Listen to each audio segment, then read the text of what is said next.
Welcome to another session of Your Image, a public relations program on TV. Last week, we were looking at the tent, and then economically things can be prepared. I have with me once again, and they promised that they'll be with us this week. I have this time around Dr. Leko Kitokun, is a political scientist and a lecturer at the Abeokuta Polytechnic. You're welcome, sir. Thank you. Honorable Justice Olufatoke, you're welcome. Thank you very much, sir. Thanks for your input last week. It is service for humanity. Oh, we appreciate that. This time around, we want us to look at the expectations of Nigerians, because we expect that when the National Assembly is peaceful and is running its affairs as expected, there can be peace and there can be added value to the executive and then to the judiciary. So what are the expectations from Nigerian citizens? Well, thank you very much. That's a very beautiful question. The expectations of Nigerians. Now, let me first say that the responsibility of the legislature is not to build roads, construct roads. It's not to build houses or whatever. Is to majorly facilitate and to influence the executive to accomplish this.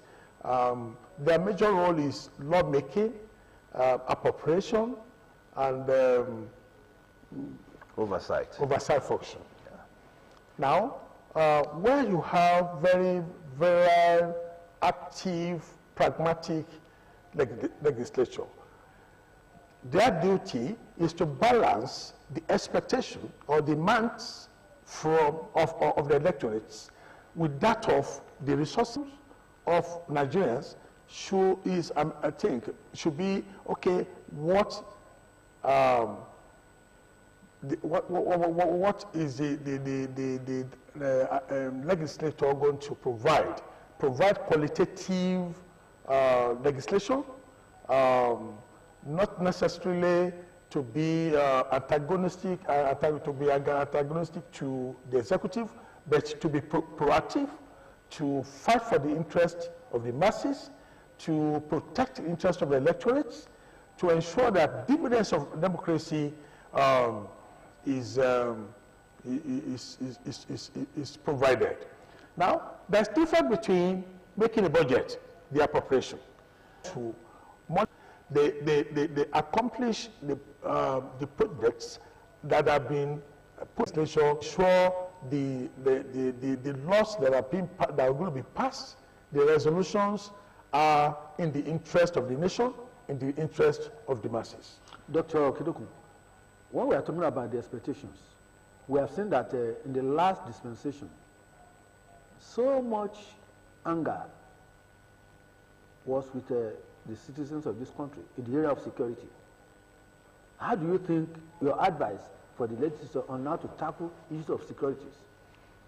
Well, the maintenance of law and order, even though the responsibility squarely lies in the executive, because it is under the executive that you have all the security agencies.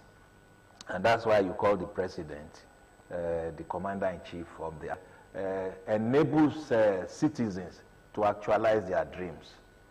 You are going to cut crime that will enable all Nigerian citizens to actualize their various dreams. I mean the noble ones. So I'm not talking about if you are an armed robber, they should make laws that will actualize you being able to burgle and do all those kind of. But those who want to be responsible citizens of Nigeria, the legislature has to make laws that will assist them because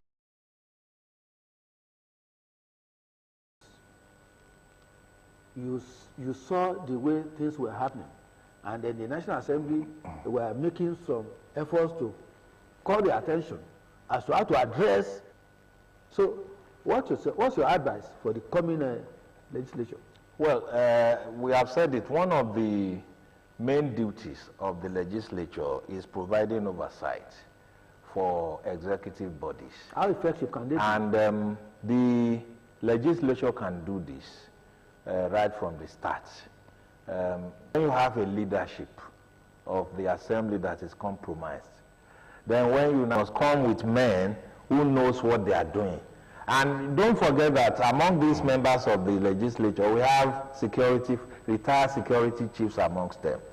So when you are going to appoint, for example, chairman of committees that oversees security, the Navy, armed for the Army, the police and things like that, don't just put people who are not knowledgeable. So rampant. Yes. So when you want to appoint chairman